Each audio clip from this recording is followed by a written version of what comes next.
இருக்கக்கூடிய பள்ளியில் சேர்க்கக்கூடிய குழந்தைகள், கல்லூரி போகக்கூடிய அந்த மாணவர்கள், அதே போல வேலைக்கு போகக்கூடிய அந்த தொழிலாளர்கள், அவருடைய சூழ்நிலையில அவர் கூட இருக்க நண்பர்களையோ உபயோகப்படுத்தப்பட்டு அங்கே சங்கங்கள் பல உருவெடுக்கிறது. இந்த சங்கங்களுடைய முயற்சி என்னன்னு சொன்னா, பிற்போக்கு சிந்தனையால ஒரு தாழ்த்தப்பட்ட எண்ணத்துக்கு அவருடைய எண்ணங்கள் அமைந்திருக்கிறது. இருக்கக்கூடிய தாழ்த்தப்பட்டிருக்கக்கூடிய பட்டியலில் இருக்கக்கூடிய மக்கள் எப்படியாவது அந்த பட்டியலிடத்திலிருந்து வேற இடத்திற்கு மாற முடியுமா என்ற ஆர்ப்பாட்டமும் போராட்டமும் இந்த தென் மாவட்டங்களில் தினந்தோறும் பார்க்கிறோம். அப்படி இருக்கும்போது நம்மளுடைய கோரிக்கைகள் நம்முடைய சரணையை கேட்பதற்கு ஏன் தயக்கம்? அப்ப நம்மளுடைய தேவைகள் என்ன?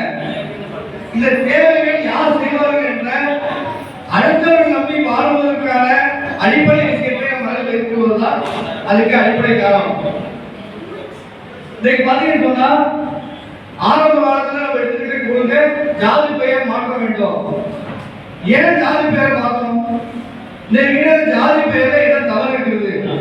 இத்தனை ஆண்டுகளும் ஜாதிகள் பார்த்துக்கிறோம். அதை மாற்றுவதால என்ன நமக்கு லாபம் எடுக்க போகுதுல ஒரு அடிப்படை விஷயத்திலிருந்து வர வேண்டிய சூழ்நிலையை நம்ம புரிஞ்சுக்காம இருக்குது. அது ஒரு மிகப்பெரிய நமக்கு பின்னடைவு தான்.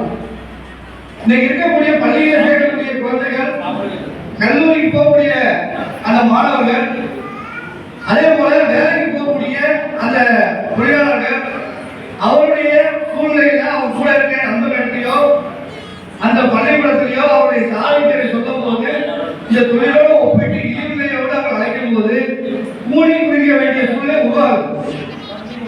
அப்ப முதலமைச்சோடு வாழ வேணும், சுயமரியாதையோடு வாழ வேணும், வாழ்க்கையில நம்மளும் அத்தனை விஷயங்களும் பெற வேண்டும் என்பதுதான் நம்மளோட அடிப்படை விஷயம். அந்த அடிப்படை விஷயத்துக்கு தான் ஜாதி பெயர் மாற்ற வேண்டும் கேட்கிறோம். இதற்கு முன்னாடி நம்ம பள்ளி பாடத்துல சின்ன பிள்ளைகள் இருக்கக்கூடிய 1வது படிக்கக்கூடிய குழந்தைகளுக்கே இந்த தொழில் செய்வர்கள் சமுதாயத்தினர் என்ற அடையாளத்தை ஆரம்ப காலத்தில் உருவாக்கி இருக்கிறது. அடிப்படை இந்த ஜாதியில இந்த தொழில் செய்வர்கள் தான் அடையாளமா இருக்கு. ஆனா நம்முடைய வரலாறு என்ன? எந்த வரலாறோடு சமுதாயம்